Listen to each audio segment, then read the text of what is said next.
जय हिंद। बीजी official sevens के YouTube channel में आपका स्वागत है। मित्रों, आइए हम लोग कोशिका के बारे में पढ़ते हैं और विस्तृत अध्ययन करने का प्रयास करते हैं। देखिए, सबसे पहले हम लोग देखेंगे कि जो कोशिका शब्द है जो साइटो शब्द से मिला हुआ है, इसके अध्ययन को हम कहते हैं साइटोलॉजी। साइको मत बोल दीजिएगा, नहीं तो साइको का मतलब पागल से होता है, साइटोलॉजी होता है। कोशिका का जो खोज किए थे रॉबर्ट हुक ने किया था, ये लगभग 1665 ईस्वी में कर दिए थे। 1665 ईस्वी में कोशिका का खोज 1665 में रॉबर्ट हुक ने किया था। जीवित कोशिका का जो खोज किए थे वो एंटोन वान ल्यूवेनहॉक किए थे। इसके सिद्धांत को स्लाइडेन और स्वान ने दिया था। देखिए, मानवों में जो सबसे छोटी कोशिका यानी बोली जाती है कि जो सबसे छोटी कोशिका तथा सबसे बड़ी कोशिका, देखिए दो चीज होता है। एक होता है जो सबसे बड़ी कोशिका होती है, दूसरा जो होता है सबसे लंबी कोशिका होती है। दोनों में अंतर होता है। जैसे ताजमहल सबसे बड़ा है लेकिन कुतुब मीनार सबसे लंबा है। देखिए, उसी तरह से जो हम कोशिका को समझेंगे, जो छोटी कोशिका होती है उसको बोला जाता है माइक्रोप्लाज्मा। जो सबसे बड़ी कोशिका होती है उसे शुतुरमुर्ग अंडे से होता है, जिसको हम पीपी एल्लो बोलते हैं। पीपी एल्लो बोला जाता है, जो है कि सबसे बड़ी कोशिका होती है। यदि पूछ लिया जाएगा कि मानव में जो सबसे छोटी कोशिका जो होती है वो होती है शुक्राणु, यानी स्पर्म में होता है। यानी जो मानवों में यानी पुरुषों में जो शुक्राणु होता है वो सबसे छोटी कोशिका होती है। फिर इसके बाद हमारा जो आता है वो मानव में जो सबसे बड़ा कोशिका बोली जाती है वो अंडाणु यानी ओवम का होता है। मानव में जो सबसे लंबी कोशिका न्यूरॉन होती है। देखिए, अब पूछ दिया जाएगा कि कोशिका का विभाजन मस्तिष्क में नहीं होता है और सबसे तेज जो विभाजन होता है वो लीवर्स में होता है। आइए हम लोग थोड़ा सा जान लेते हैं जो कोशिका का विभाजन किसे कहते हैं। कोशिका का जो विभाजन होता है वो दो तरीके से होता है। तीन तरह से कोशिकाओं का विभाजन होता है। जो पहले होता है वो असूत्री होता है, दूसरा जो होता है वो अर्धसूत्री विभाजन होता है और जो तीसरा होता है वो समसूत्री विभाजन होता है।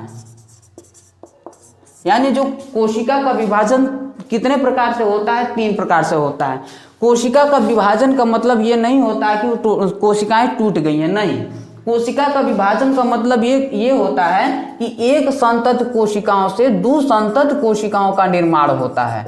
यानी एक कोशिका टूटा उससे दो कोशिका का निर्माण हुआ, दो कोशिका टूटे उससे चार कोशिका टूटी 8 कोशिका, यानी ऐसे ऐसे इसका क्रम बढ़ता जाता है। इसी को हम कहते हैं कोशिका का विभाजन। जैसे फॉर एग्जांपल में, जैसे आपको कोई मार दिया है, अब बहुत तगड़ा मार दिया, ससुरा इस कपार पर एकदम फूट गया, आप लोगों का हृदय उदय एकदम चकनाचूर हो गया है। तो जब ये टूट जाएगा तो इसका निर्माण कौन करता है? कोशिका विभाजन के द्वारा होता है। तो कोशिका विभाजन के द्वारा ही हमारे जो शरीर की क्षतपूर्ति को पूर्ति कर दिया जाता है। तो ये कोशिका विभाजन के द्वारा होता है। कोशिका जो विभाजन होता है बाबू, वो तीन तरह से होता है। जो पहला होता है वो असूत्री होता है, दूसरा अर्धसूत्री होता है, तीसरा जो होता है वो समसूत्री विभाजन होता है। देखिए, जो पुरुषों का जो स्त्रियों का जो अंडाणु होता है ना, अंडाणु में कौन सा सबसे बड़ा हो गया? यानी कोशिका। ये जो कोशिका हो गई वो सबसे बड़ी कोशिका मानी गई है, ठीक है। जो पुरुषों का जो शुक्राणु होता है यह हमारा शुक्राणु है, यानी मानवों का जो शुक्राणु है, पुरुषों का जो शुक्राणु है, ये सबसे छोटी कोशिका मानी गई है, ठीक है ना। देखिए, अब जो न्यूरॉन्स होता है, मस्तिष्क जो न्यूरॉन्स कहते हैं, न्यूरॉन्स को हम एक ठोर नाम कहते हैं तंत्रिका तंत्र। क्या कहते हैं? तंत्रिका तंत्र। देखिए, जो तंत्रिका तंत्र यानी कई तंत्रिका तंत्र के मिलने से एक मस्तिष्क का निर्माण हो जाता है। कई तंत्रिका तंत्र के मिलने से एक मस्तिष्क का निर्माण होता है, ठीक है। देखिए, यहाँ पे हम जंतु विज्ञान का जो है कोशिका का जो बना दिए हैं कि ये हमारा जो है सेल्स है, कोशिका है। देखिए, इसका खोज जो किए थे डिस्कवरी ऑफ सेल्स, यानी 1665 में रॉबर्ट हुक ने अपने स्वनिर्मित कोशिका के द्वारा कार्य किए थे। पटली सी काट के अवलोकन पर पाया कि इनमें छोटे छोटे प्रकोष्ठ होते हैं और ये प्रकोष्ठों को उन्होंने, यानी मधुमक्खी का जैसे छत्ता नहीं होता है, ठीक उसी प्रकार से हमारी कोशिकाएं दिखती थी, जिनका नाम दिया गया प्रकोष्ठ। अब प्रकोष्ठ का अर्थ होता है छोटा सा कमरा, ठीक है ना। प्रकोष्ठ का अर्थ क्या होता है? छोटा सा कमरा होता है, ठीक है ना। अब देखिए, इसका जो सिद्धांत दिया था यानी सेल्स थ्योरी जो दिए थे वो वनस्पति विज्ञान के वेत्ता जो थे मैथियस जे स्पेलिडियन ने दिए थे। इनकी सबसे बड़ी अहम भूमिका रही है विज्ञान के क्षेत्र में, जो कोशिका के क्षेत्र में। एक ये रहे विज्ञान के जो वनस्पति वेत्ता थे मैथियस जे स्वेलेडन ने, इन्होंने 1838 में इसका खोज कर दिया। तथा जो जंतु विज्ञान वेत्ता थे वो थियोडैन स्वान थे, जिन्होंने 1839 में अपने स्वतंत्र स्वरूप से कोशिका का जो स्वरूप को प्रदान किया था, यानी कोशिका की संरचना बना दिए कि यह हमारी कोशिका है और ये इतने ही प्रकार से होती है, और इसकी संरचना इन्होंने दे दिया था। ठीक है ना। तो ये हमारी रही क्वेश्चन। अच्छा, ये हमारी जो है कोशिका रही। अब इसके आगे हम लोग वनस्पति कोशिकाओं को भी देखेंगे। देखिए एक्चुअली जो कोशिकाएं होती हैं वो दो प्रकार से होती हैं। पहला जो होता है वो जंतु कोशिका होती है, दूसरा जो है पादप कोशिका होती है, जिसे हम यूकैरियोटिक और प्रोकैरियोटिक कहते हैं। ठीक है ना, यूकैरियोटिक और प्रोकैरियोटिक कहते हैं। देखिए यहाँ पे हम बहुत समझाने की प्रयास करते हैं। जो हमारी कोशिका है ना, ये दो प्रकार की होती हैं। कोशिकाएं दो ठो होती हैं। पहले को हम जंतु कोशिका, यानी इसी को हम यूकैरियोटिक कहते हैं। क्या कहते हैं? यूकैरियोटिक कहते हैं। देखिए यूकैरियोटिक कोशिका,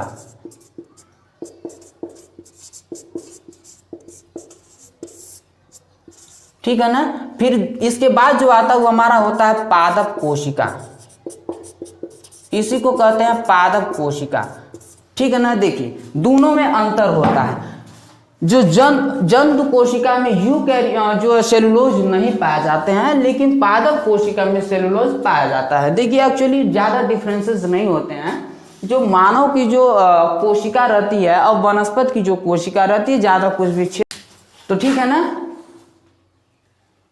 ठीक है, अब हम लोगों ने देखा कोशिका के, अब हम देखेंगे इसके जो कोशिकांग होते हैं। बाबू देखिए कोशिका अंग, कोशिका अंग, कोशिका धन अंग, कोशिका के अंग को ही हम कहते हैं कोशिकांग। कोशिकाओं के जो अंग होते हैं उन्हीं को हम कोशिकांग कहते हैं। देखिए 10-11 प्रकार के हम लोगों के कोशिकांग पाए जाते हैं। पहला जो है वो हमारी कोशिका की झिल्ली होती है। एक्चुअली जब आप लोग सेल्स बनाएंगे ऐसे, ठीक है ना, तो इस पे जो बाहरी आवरण रहता है बाबू ना, जो सुरक्षा करता है, इसकी झिल्ली होती है। इस प्रकार से जो कोशिका की जो रक्षा करती है, इसी को हम कोशिका झिल्ली जो होती है, या प्लाज्मा झिल्ली इसी को बोलते हैं। देखिए ये पादप तथा जंतु दोनों में पाया जाता है। जो यानी जंतु कोशिका और पादप कोशिका दोनों में का ये आवरण पर पाया जाता है। एक्चुअली इनका कार्य क्या होता है बाबू? देखिए इनका जो कार्य होता है, ये कोशिका की रक्षा करती है, यानी बाह्य दबाव से भी बचाती है। ठीक ना। हम देखिए कोशिकाएं, जो हमारी जो शरीर की जो कोशिका होती है, ये लगभग अरबों खरबों कोशिकाओं से मिलकर के बना होता है। ठीक है ना। बल्कि वहीं पे अगर हम देखें कि एक कोशिकी से जिनका कोशिका खाली एक ही, जिनका शरीर सिर्फ एक ही कोशिका से बना होता है, उन्हें हम क्या कहते हैं? एक कोशिकी जीव कहते हैं। जैसे अमीबा को देख लीजिए, अमीबा एक कोशिकी जीव है। ठीक है ना। इसी में हम लोगों का यूग्लिना आ जाएगा। यूग्लिना भी एक कोशिकी जीव है। ठीक है ना। यूग्लिना एक कोशिकी जीव है, अमीबा भी एक कोशिकी जीव है। ठीक है ना। इसी तरह से हमारा मानव जो है, हम लोग बहुकोशिकीय यानी बहुत कोशिकाओं से, यानी लगभग हमारा जो शरीर है वो अरबों खरबों कोशिकाओं से मिल करके बना हुआ होता है। देखिए जो ये जो होती है ना प्लाज्मा झिल्ली, कोशिकाओं के सभी अंग यानी झिल्ली में रहते हैं, यानी इसी के अंदर सेफ रहता है जो हमारी कोशिका रहती है। दूसरा जो हमारा आता है ये कोशिका भित्ति होती है, ये खाली पादपों में रहता है। जंतुओं में जो कोशिका भित्ति पाई ही नहीं जाती है। ठीक ना। अब देखिए ये जो सेलुलोज का बना होता है। अब देखिए जो जंतुओं का और पादप जो कोशिकाएं रहती हैं, जो जंतु कोशिका में जो सेलुलोज पाया ही नहीं जाता है, बल्कि पादप जो कोशिकाएं होती है उसमें सेलुलोज पाया जाता है। एक्चुअली ये करते क्या है, जो हमारी जो बाहरी सुरक्षा का जो आवरण करते हैं, इसलिए पौधे बहुत दिनों तक जीवित रहते हैं। तीसरा जो आता है ये माइटोकॉन्ड्रिया होता है, इसी को हम सूत्रकणिका भी कहते हैं। इसका जो खोज किए थे वो अल्टमैन ने किए थे। ठीक ना। आप लोग जब जाएंगे थोड़ा हायर एजुकेशन मानी जाएंगे तो उसमें 2-3 ठो नियम रहता है, 2 ठो। पहला जो होता है वो क्रेब्स चक्र रहते हैं। क्रेब्स चक्र का आप लोग नाम सुने होंगे, क्रेब्स चक्र। आप लोग क्रेब्स चक्र के बारे में पढ़े होंगे। और एक चीज होता है ईएमपी मार्ग होता है, ईएमपी मार्ग, यानी 2 ठो नियम जब आप लोग पढ़ेंगे ना तो बाबू आप लोग माइटोकॉन्ड्रिया के बारे में समझ जाएंगे। एक्चुअली माइटोकॉन्ड्रिया को ऊर्जा का घर कहते हैं। ठीक है ना। माइटोकॉन्ड्रिया को हम क्या कहते हैं? ऊर्जा का घर कहा जाता है, या लाइफ ऑफ टेम्पो बोला जाता है माइटोकॉन्ड्रिया को। ठीक है ना। देखिए ये एक्चुअली क्या होता है, ये हमारा ग्लूकोज जो रहता है, ग्लूकोज से हमको ऊर्जा प्रदान कर देता है, इसलिए हम इसको जो माइटोकॉन्ड्रिया को ऊर्जा का घर बोलते हैं। ठीक है ना। यानी लाइफ ऑफ टेम्पो कहते हैं, देखिए, ठीक है ना। तो ये हमारा जो क्रेफ्ट चक्र थे और ईएमपी मार्ग, यानी दो वैज्ञानिकों ने मिल करके इनका जो है सिद्धांत दिया था। जब हम क्रेफ्ट चक्र चलाते हैं तो इसमें 38 एटीपी का यूज कर लेते हैं, यानी जब एक साइकिल हमारा घूमता है तो हम 38 एटीपी का यूज कर लेते हैं, जिसमें ग्लूकोज के साथ ऊर्जा का भी प्राप्त होता है, ठीक है ना। जो चौथी चीजें आती है वो हमारी गॉल्जिकाएं आती है। इसका खोज कैमिलो गाल्जी ने किया था। कैमिलो गाल्जी ने अपने नाम पर इसका नाम ही रख दिया गॉल्जिकाएं, ठीक है ना, या गॉल्जी बॉडी। जो पांचवा चीज हमारा आता है वो जल संग्रह यानी रसधानी आती है। एक्चुअली जो देखिए हमारा जो शरीर में होती है, जो कोशिकाओं में जल की जो मात्रा होती है लगभग 80% हमारे कोशिका में जल पाया जाता है। इतना तगड़ा, इतना खतरनाक जल हमारे शरीर में पाया जाता होगा। तब आप लोग सोच रहे होंगे तो हम पानी पीते हैं तो वो कहाँ जाता होगा। सूरा इतना खतरनाक लेके जो ना 2.5-3 लीटर पानी लेके हम शरीर में ढोल पाएंगे, नहीं ढोल पाते हैं। तो देखिए बाबू, मान लीजिए हम बोल रहे हैं तो इस समय बोलने का कार्य हम बार बार कर रहे हैं तो हमारी आवश्यकता पड़ रही है ना। हमको किस चीज की आवश्यकता पड़ रही है? जल की आवश्यकता पड़ रही है, क्योंकि हम अपने जिह्वा से बार बार बोलने का कार्य कर रहे हैं। एक समय आएगा पता चल ये हमको दे ही ना, करते रह जाएंगे तो मजा नहीं आएगा। इसलिए 80% जो हमारा जल यानी कौन दे देता है? रसधानियां हमारे शरीर में पूर्ति कर देती हैं जल की। जो छठवां चीज आता है वो तारकाय आता है। तारकाय वो बोवरी कोशिका, यानी इसमें कोशिका का विभाजन होता है। तारकाय कोशिका का विभाजन। आप लोगों से पूछ दिया जाएगा कि कोशिका का विभाजन कौन करता है, तो कोशिका को जो विभाजन करता है वो तारकाय करता है, ठीक है ना। कौन करता है? तारकाय करता है, ठीक ना। और देखिए जो मस्तिष्क, अब एक चीज और समझना है कि कैंसर क्या होता है, ठीक ना। हमको कैंसर समझना है क्योंकि हमने आपको पीछे पढ़ाया है कि मस्तिष्क में कोशिका का विभाजन होता ही नहीं है। तो जब कोशिका का विभाजन नहीं होता है, कोशिका एक संतत कोशिका से दूसरी संतत कोशिकाओं का निर्माण ही नहीं होता है, तो एक्चुअली हमको कैंसर कैसे हो जाता है। देखिए जो मस्तिष्क रहता है ना बाबू, अब देखिए इसमें कैंसर क्या होता है? जब कोशिका बहुत ज्यादा विभाजित हो रहे हैं तो कैंसर हो जाता है। तो इस तरीके से अलग अलग तरीके में जो होता है 10% ग्लीसियन पाया जाता है, ठीक ना। हमारा जो देखिए 80% लगभग 90% हमारा जो कोशिका रहेगी ना, 90% जो हमारा कोशिका का विभाजन होता है, यानी कोशिका हुई, और इसी में 10% ग्लिसरीन पाया जाता है ना, गीलियन जिसे कहते हैं, यानी गीलियन सेल पाया जाता है। और इसी ग्लिसियन जो सेल होता है वो हमारा कोशिका का विभाजन बहुत तीव्र कर देता है, इसलिए हमको ब्रेन ट्यूमर्स हो जाते हैं ना। अलग अलग सिचुएशन में अलग अलग तरह से होता है। तो आप लोग ध्यान रख लीजिएगा कि जो कैंसर क्यों होता है, ग्लिसियन सेल के विभाजन के कारण। तो क्योंकि हमारे मस्तिष्क में ग्लिसियन जो सेल्स होता है वो बहुत तगड़ा विभाजित कर देता है, इसलिए हमको कैंसर हो जाता है, ठीक है ना। इसके बाद हम लोग पढ़ेंगे बाबू ना, देखिए अब हम लोग 7वां जो देखते हैं वो अंतर प्रदत्त जालिका है। ये देखिए क्या होता है, आंतरिक कंकाल कहते हैं इसको। देखिए इसमें वसा का निर्माण होता है, और वो किसके थ्रू होता है? प्रोटीन के थ्रू इसका वसा का निर्माण। प्रोटीन और वसा का जो निर्माण कौन करता है? अंतःज्राविका करती है। हम आपका चित्र बनाए थे, ठीक है ना। अब देखिए इसमें कुछ एक जो पदार्थ होता है, इधर का जो पार्ट होता है वो हमारा जो है खुदरा होता है, और इधर एकदम चिकना पदार्थ होता है, ठीक ना। यदि प्लेन रहता है ये, ठीक है ना। ये स्मूथ और ये देखिए राउंड रहते हैं, ये अलग चीज है। अब देखिए जो राइबोसोम्स होते हैं बाबू ना, ये राइबोसोम्स जो होते हैं हमारे कितने प्रकार के होते हैं? 2 प्रकार के होते हैं। एक 70S प्रकार का होता है, एक 80S प्रकार का होता है। ये बताए बेचारा क्या करता है, ये प्रोटीन साला इसको बोलते हैं, ठीक ना। ये प्रोटीन का निर्माण करता है, या इनको हम प्रोटीन का घर भी बोल सकते हैं ना। प्रोटीन का घर बोला जाता है किसको? राइबोसोम्स को, ठीक है ना। ये प्रोटीन का घर बोला जाता है ना। प्रोटीन का घर बोला जाता है किसको? राइबोसोम्स। राइबोसोम्स 2 प्रकार के होते हैं, ऐसे इनकी फिगर्स बनते हैं। एक 70S प्रकार का होता है और एक 80S प्रकार के होते हैं। 70S प्रकार का होता है और 80S प्रकार का होगा। आप लोग जब वीडियो कहेंगे, कमेंट करने के लिए कहेंगे, तो हम राइबोसोम्स के बारे में और भी विस्तृत बताने का प्रयास कर देंगे कि क्यों 70S कब होगा और कब 80S होगा, ठीक है ना। इसके बाद जो हमारा आता है, अब जो हमारा 70S प्रकार के, देखिए जो 70S प्रकार का होता है यूकैरियोटिक जो कोशिका होती है उसमें 70S प्रकार के होते हैं, और जो 80S प्रकार का होता है वो प्रोकैरियोटिक में होता है, यानी सबसे बड़ी जो होती है, ठीक ना। 80S प्रकार का, यानी यूकैरियोटिक कोशिका में जब पूछा जाएगा तो 80S प्रकार के। देखिए आप लोगों से पूछ दिया जाएगा कि जंतु कोशिका तथा पादप कोशिका में अंतर बताइए, तो आप लोग कह देंगे कि जो प्रोकैरियोटिक होता है, यानी जो जंतु प्रोकैरियोटिक यानी जो पादप कोशिका है उसमें 70 एस प्रकार के राइबोसोम्स पाए जाते हैं, जबकि जंतु कोशिका में 80 एस प्रकार का राइबोसोम्स पाए जाते हैं।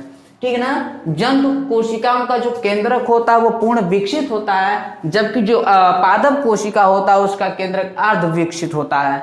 देखिए फिर पूछ दिया जाएगा कि क्या मतलब जो जंतु कोशिका होती है उसमें सेलुलोज पाया जाता है? नहीं, जंतु कोशिका में सेलुलोज नहीं पाए जाते हैं, जबकि पादप कोशिका में आपका सेलुलोज पाया जाता है। 10वां जो चीज होता है लाइसोसोम्स होता है। देखिए बाबू, जब कोशिका का विभाजन हो रहा होता है तो मान लीजिए अब कोई हमारा अंग, एक अंग में इतना यहाँ पे दर्द होगा और एक अंग में नहीं, तो हमसे कोई पूछेगा तो हम कह देंगे हाँ पैरों में दर्द है, शरीरिया में नहीं है, तो नहीं, गड़बड़ा जाएगा। तो जानते हैं जब हमारी कोशिका, मान लीजिए आपको कोई बहुत बड़ा मार और दिया, यहाँ पे काजल की तरह काला हो गया है, तो वो अंग राइबोसोम जो है बेचारा मर जाता है। तो जब राइबोसोम्स मर जाता है तो काला पड़ जाता है, क्योंकि जब कोशिका का विभाजन होता है या कोशिका जब काम करती है तो उसका सभी जिम्मेदारी इसको रहता है, ये सब बताता है कि आपका ये कार्य है, आपका ये कार्य है। ठीक है ना।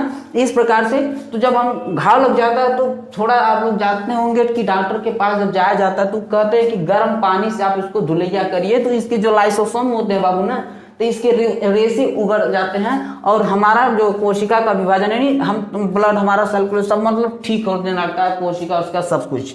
ठीक है ना। जो 11वां चीज आता है वो हमारा होता है जीवद्रव्य है। इसका जो खोज किए थे वो पुरकिंजे किए थे। ठीक है ना। इस तरीके से हमारा जो कोशिका में होता है, देखिए कोशिका के अंदर जब पाएंगे आप लोग केंद्रक पाएंगे तो केंद्रक में क्रोमेटिन धागे होते हैं, इसी तरह से क्रोमेटिन धागे बने होते हैं। ठीक है ना। और यही क्रोमेटिन धागे जो है राइबोसोम यानी डीएनए और आरएनए का निर्माण कर देते हैं क्रोमेटिन धागे में। हम इसका जो है नेक्स्ट वीडियो में जब हम कोशिका के बारे में पढ़ेंगे तो केंद्रक के बारे में हम लोग अलग से जानने की प्रयास करेंगे। देखिए अगर हम कोशिका न्यूक्लियस यानी क्रोमेटिन धागे इसको हम बाहर निकाल देते हैं तो यही डीएनए का रूप धारण कर लेते हैं। ठीक है ना। तो हम एक और वीडियो बनाएंगे जिसमें हम बहुत ही विस्तृत तरीके से डीएनए और आरएनए के बारे में चर्चा करेंगे। तब तक के लिए धन्यवाद। और वीडियो आपको पसंद आई हो तो प्लीज़ इस चैनल को लाइक करें, शेयर करें और सब्सक्राइब करें और हमारे साथ बने रहें। जय हिंद, जय भारत।